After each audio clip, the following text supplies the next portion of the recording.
First of all শপথ যেটা নিয়েছি এই শপথের সম্মানটা আমি রাখতে চাই।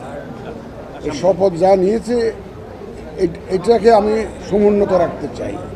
যারা হয়তো আপনারা বলছেন যে আগে শপথ নিয়েছিল শপথ ভঙ্গ করে, শপথ ভঙ্গ হবে না। আমি এটাকে একটা নিজের জীবনের একটা বড় অপরচুনিটি হিসাবে দেখছি। এই দায়িত্বটাকে opportunity to serve the nation. দেশের মানুষ ভোটাধিকার থেকে বঞ্চিত, তারা ফ্রি ফেয়ার একটা ইলেকশনের জন্য অনেক সংগ্রাম করেছে, অনেক আন্দোলন করেছে বিগত বছরগুলোতে, এবং অনেকে রক্ত দিয়েছে।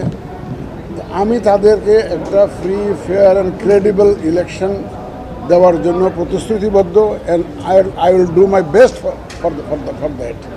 এবং আমি ইনশাল্লাহ কনফিডেন্ট যে I will be able to deliver.